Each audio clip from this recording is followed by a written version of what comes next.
know it's I love my gang. Wherever I go, my homies come to. I love my squad. We up in this thing, love what that shit do. I love my squad. I love my squad. Well, as you can see, cognitive stage is an initial stage of conscious and mental process where the individual is using their prefrontal gyrus to perform the movement they wish to obtain, which is usually performed as, in this case, inconsistent with frequent errors. Association stage is the second stage in which demonstrating throughout this video a declarative and procedural learning in which shows in our trials of improvement section. Lastly, autonomic stage, which is executing the skill is quicker in response and juggling the soccer ball using minimal effort. As you can see, we're all struggling. Until we get to our improvement trials, you can see the difference of our improvements. Each stage is important, especially with juggling a soccer ball with one foot. We demonstrate two types of juggling, one being the consecutive, the one that you see me perform, and the single foot, the one that you're currently seeing Allison J perform. It is a 1-2 pattern. This is done by a single foot by bouncing the ball and trying to obtain the juggle improvement. Now we're reaching our trials of improvements. How we scored ourselves was simply increasing the number of juggles by passing the previous number received, and that will land you points. Alice is performing the single stage. Let's just get this straight. Foot-eye coordination is difficult.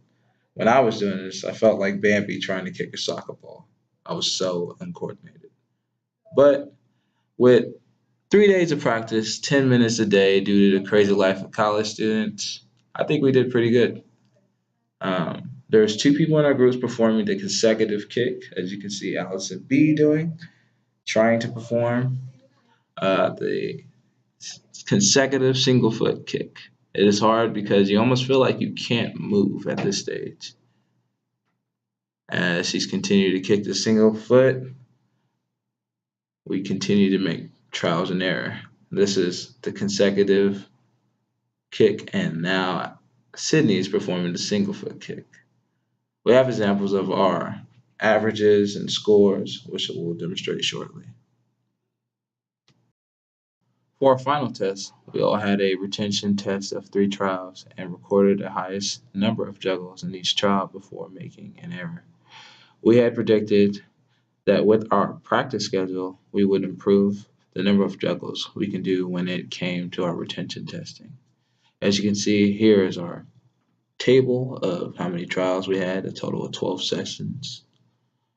The anticipated outcome was to have our final 3 trials of juggling the ball with a higher count of a higher number of kick during any practice session.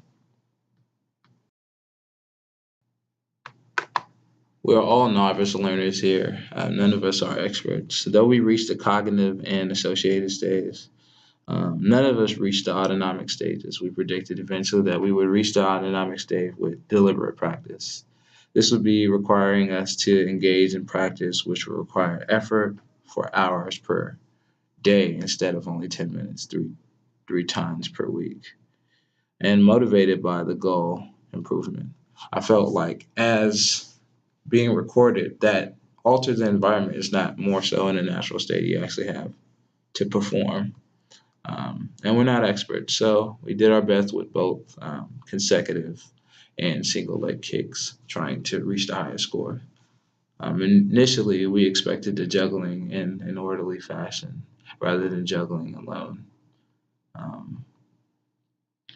Would be more beneficial in terms of acquisition. Here's a chart of the individual acquisition and retention rate, who scored the highest. This shows how we performed during the 12 tries that we did.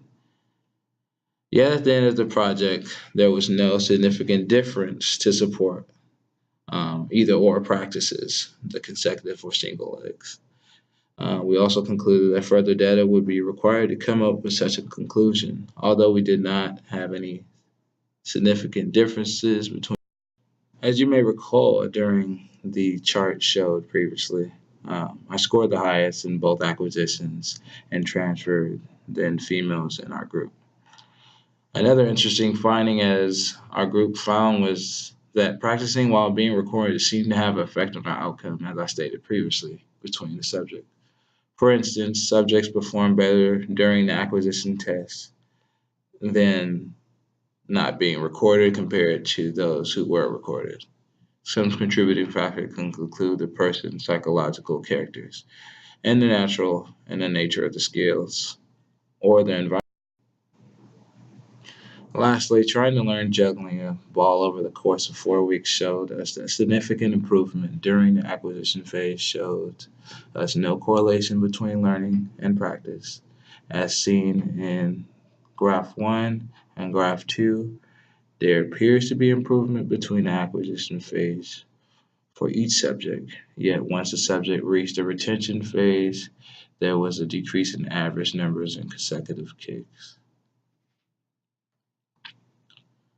These temporary effects were making us real effective of learning. Several days of no practice allowed these variables to dissipate. This is how real jugglers juggle like a pro.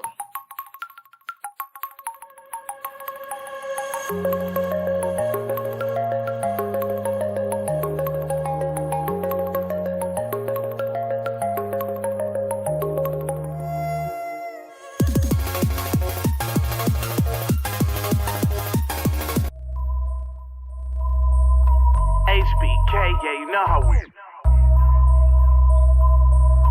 And I can't quit, all I know is gang.